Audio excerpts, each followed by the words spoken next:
Olá, muito boa tarde a você que está conosco aqui pelo Notícias Agrícolas, aguardando as informações de mercado em dia de relatórios importantes. Estava todo mundo esperando para entender qual é a ideia do produtor americano em relação à área a ser plantada.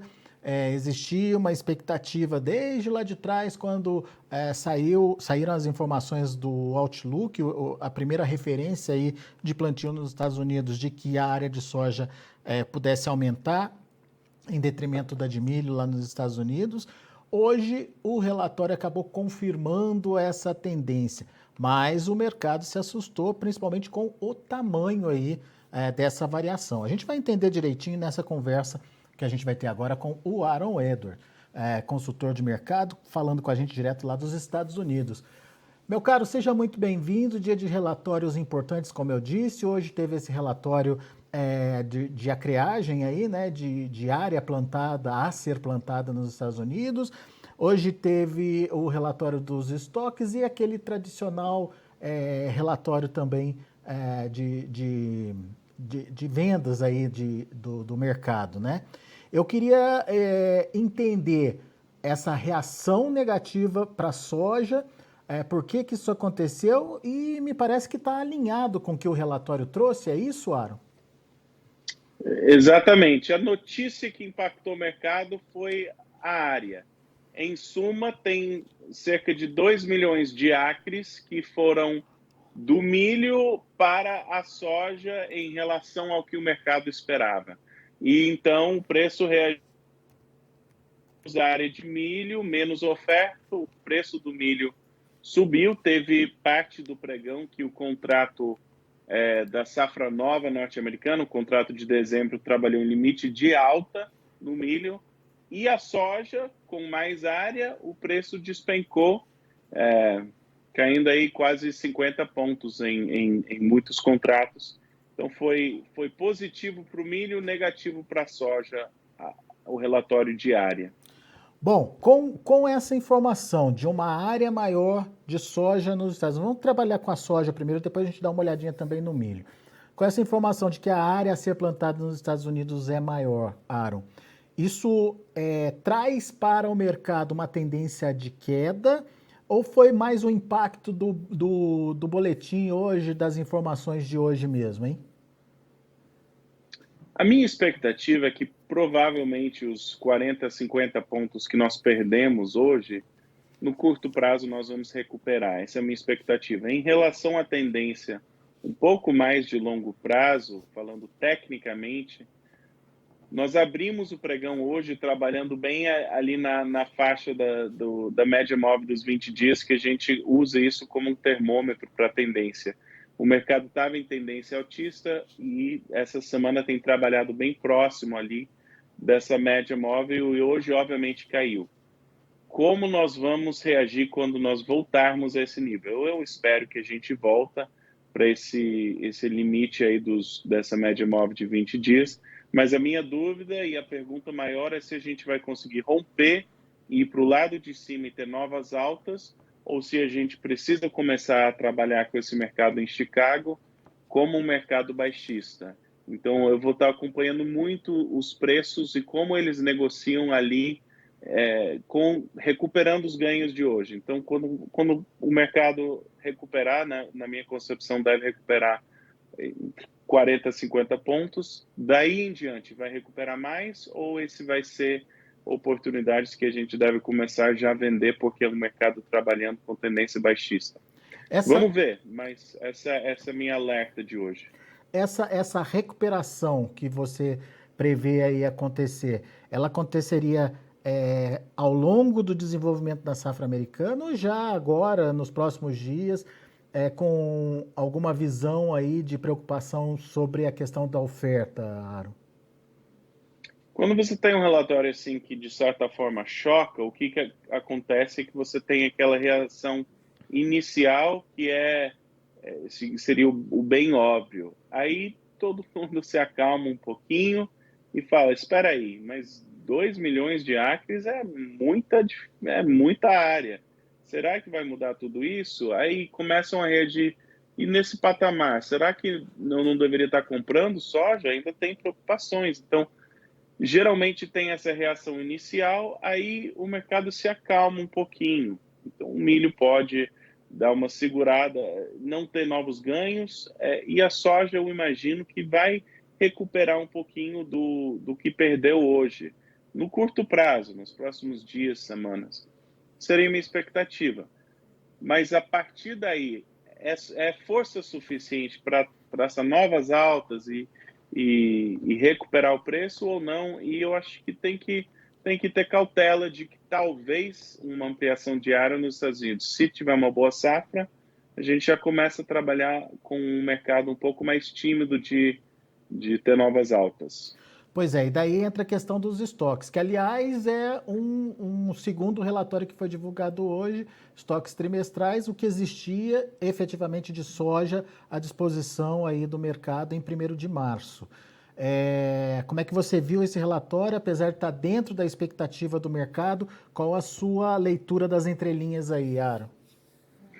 Estoques e exportações, tanto nos Estados Unidos quanto no Brasil, nós não estamos falando de estoques extremamente apertados ou exportações recordes. Nós não estamos falando de um quadro fundamentalista explosivo, mas está apertado o cenário mundial e não pode dar nada errado. Então, os estoques estão baixos o suficientes e as exportações aí podem crescer o suficiente para a gente realmente chegar num quadro de escassez se o quadro fundamentalista se agravar mais um pouco. Então, é uma situação de muita cautela, porque se a safra norte-americana for boa, se tranquilizar o mundo geopoliticamente, se o Brasil descobrir como conseguir os fertilizantes que precisa, a tendência do mercado seria gradativamente se tranquilizar. Mas havendo qualquer problema, pode ser ainda muito explosivo para cima. Então, o quadro fundamentalista, eu acho importante ponderar as duas coisas. Se tem produtor ou pessoas assistindo que acham que o quadro é crítico, que vai ter fome mundial, menos. Pode acontecer, mas não é o momento agora. Se tem pessoas tranquilas de que tem grão para sempre, aí tem que ter um pouco de preocupação, porque está baixo, mas não está crítico ainda. Então, essa que é a alerta. Precisa produzir bem nos Estados Unidos, precisa ter uma boa safrinha no Brasil, precisa ter fertilizantes para produzir a próxima safra, senão nós podemos ter um quadro crítico. Muito bem, então ficou muito clara essa questão e a soja vai surfar aí, principalmente nesse período de desenvolvimento aí das lavouras americanas, porque como você bem lembrou, não pode ter falha. Não é uma situação crítica de falta e escassez ainda, mas se vier a ter problema a safra americana, esse quadro pode ficar crítico, certo, Aaron? Exatamente, exatamente. Muito bem. Então, de olho na safra americana e por causa disso a safra tende a ser muito volátil, né? A precificação dela tende a ser muito volátil, né? E exatamente por isso que eu acho que compradores vão ver, nossa, um recuo de 50 pontos, eu preciso comprar. Eu acho que essa vai ser a postura do mercado no curto prazo e muito possivelmente nós vamos recuperar os ganhos e ainda tem chance de traçar novas altas, mas depois de hoje, com essa ampliação diária, já tem que ter um pouco mais de reserva. Esses ganhos, quando recuperar esses 40, 50 pontos em Chicago, tem que acompanhar. Será que isso deveria ser vendido ou não? E se começar a fracassar se as altas vão ficando mais baixas, alerta de aproveitar as oportunidades. Muito bem. Bom, vamos olhar um pouquinho o milho, Aaron, porque tecnicamente, quando a gente para pensar, eu mesmo imaginei que isso pudesse acontecer, de um aumento de área do milho em função de um quadro internacional que vem se esboçando aí de possível escassez com essa questão da guerra, da dificuldade de produção lá na Ucrânia, que é um grande fornecedor para o mundo, enfim. E eu imaginei que o produtor americano fosse olhar mais para isso e investir mais no milho e, portanto, de repente, ter, se não um aumento de área de milho, mas não uma redução desse porte que a gente viu hoje acontecendo, né? O que aconteceu? Você que está em contato com o produtor americano, o que você ouviu dele? Por que de repente a oportunidade futura não chamou a atenção dele nesse momento? Excelente colocação. O primeiro ponto é que ainda não está sendo plantado e a cadeia de oferta de materiais, a base, assim, semente, tudo, funciona. Eles ainda podem mudar de opinião, é o que eu estou falando. Então, é possível que saiu esse relatório, e muitas vezes acontece isso. Sai o relatório, os preços se ajustam, aí o comportamento do produtor se ajusta. Então, o cenário que você descreveu, embora não representando o hoje, ainda pode ter mérito, em que o produtor fala, eu vou plantar mais milho, o preço está bom, olha o que aconteceu com o preço da soja. Então, ainda pode ter mérito o teu raciocínio. Não é o que aconteceu hoje, e eu falei com alguns produtores, alguns já estão com a rotação fixa, mas outros, eles têm áreas boas e áreas não tão boas. Nas áreas boas, eles vão plantar milho, como sempre plantam, investiram, mas nas áreas mais fracas deles, o investimento para produzir milho é maior e eles precisam de produtividade muito alta. Para a soja, o investimento é bem menor e muitos já têm até fertilizante no solo ou do ano passado que podem usar para a soja. Então, o risco, nesses patamares de preço, o risco é menor, mesmo se a rentabilidade é bem similar entre soja e milho, havendo uma quebra de safra nesses preços, por investir menos, o risco de plantar soja é menor. E teve realmente áreas marginais, áreas que não são tão boas, que com o custo do fertilizante, ao invés de apostar mais fertilizante e plantar milho, eles estão falando, para o meu negócio é um pouco mais seguro eu plantar soja, investimento menor. Então, esse ajuste de milho para soja, eu acho razoável. Os 2 milhões, esse tamanho do ajuste é o que não tenho tanta certeza. Porque daí tem aquilo que você já falou, a atratividade do milho. Se de repente esse mercado do milho se diferenciar a partir de agora por causa dessa mentalidade de menor oferta e escassez de mercado, preço subindo já atrai mais o produtor. E essa relação entre área de milho e área de soja pode mudar aí então, Aaron. É isso que é importante a gente entender. Pode, e muitas vezes muda um pouquinho. Sai o relatório do USDA, os produtores se ajustam e depois eles atualizam.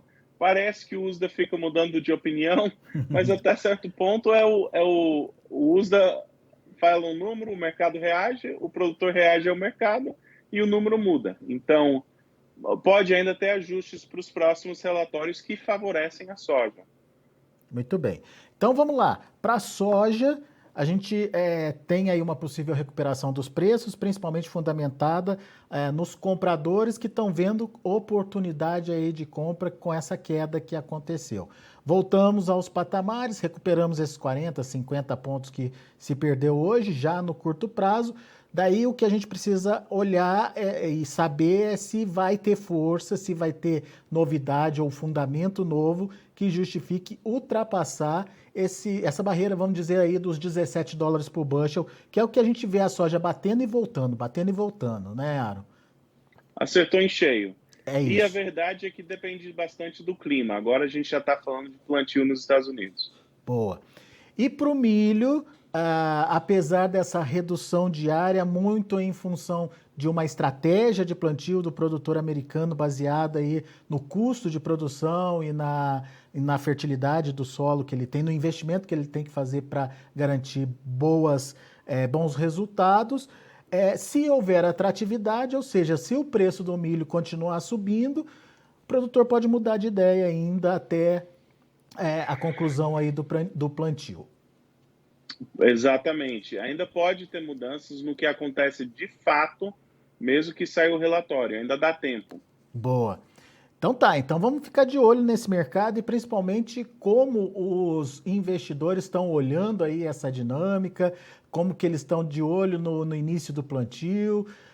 Já tem área sendo plantada por aí? Milho me parece que já começou, né, Aaron? Começou oficialmente, começa no sul, lá por Texas e vai subindo sul. A notícia imediata sobre o plantio não é nada crítico, porque as principais regiões não estão plantando, mas o sul está atrasado, não está conseguindo plantar.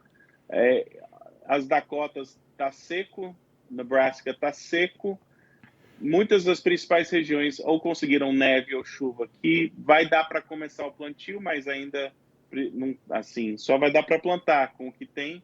E até o fim de abril nós vamos começar a ter mais e mais plantio. Maio e junho são os meses de maior plantio assim, em volume, mas abril já vai ter notícia de clima, e o clima de abril já impacta o começo do plantio. Boa. Primeiro o milho, daí depois vem a soja, né? A ordem, geralmente sim, a ordem de quando planta varia um pouco de fazenda para fazenda e região para região. Mas muitos preferem o milho primeiro e a soja segundo. Boa. Meu amigo, obrigado mais uma vez pela sua participação conosco aqui no Notícias Agrícolas. Hoje dia importante, de relatório, mas a gente precisa ver as cenas dos próximos capítulos, como diriam as novelas aqui no Brasil, Aaron. Virou uma novela acompanhar o mercado da soja. Pois é. E agora o próximo capítulo acho que vai ter muito a ver com o clima, né? O plantio, o desenvolvimento, o clima nos Estados Unidos. Boa, Aaron. Obrigado. Um abraço para você. Abraço. Tá aí, Aaron Edward, direto dos Estados Unidos, trazendo informações do mercado para a gente entender como o mercado reagiu, por que reagiu dessa forma em dia de relatório. Vamos ver os preços, vamos ver como encerraram as negociações. Tá aí o maio, 16 dólares e 18 centes por bushel, uma queda de 45 pontos. O julho, 15 dólares e 98 centes por bushel, caiu 44 pontos. Agosto, 15,55, caindo 41,5 pontos. Setembro, 14 dólares e 73 centes por bushel, queda de 45 pontos. Dia, portanto, de quedas importantes aí para a soja em Chicago. Vamos ver o milho. Milho subiu na contramão da soja e principalmente por conta desse recuo na área a ser plantada lá nos Estados Unidos, pelo menos por enquanto, em estimativas. O vencimento maio fechou a 7 dólares e 48 centes por bushel, ganhou 10 pontos mais 75. Vencimento julho, 7 dólares e 33, ganhou 13 pontos. Setembro subiu mais, 22 pontos mais 75. Óbvio, já é a safra nova americana sendo precificada, 6,96, olha ali, quase pertinho ali do 7. Dezembro, 6 dólares e 83 centes por bushel, subindo forte também, 27 pontos mais 75. E para finalizar, temos o trigo. O trigo encerrou no vermelho, perdeu 21 pontos no primeiro vencimento julho, 10 dólares e 2 centes por bushel. Setembro, 9 dólares e 89 centes por bushel, queda de 19 pontos mais 25. Dezembro, 9 dólares e 72 centes por bushel, 18 pontos mais 25. E o março, já de 2023, 9 dólares e 51 centes por bushel, 19 pontos de queda. São os números de hoje de fechamento do mercado. A gente fica por aqui. Eu agradeço muito a sua atenção, a sua audiência. Continue com a gente. Notícias Agrícolas, 25 anos ao lado do produtor rural. Participe das nossas mídias sociais no Facebook Notícias Agrícolas, no Instagram, @Notícias Agrícolas e em nosso Twitter, @Notiagre. E para assistir todos os nossos vídeos, se inscreva no YouTube e na Twitch Notícias Agrícolas Oficial.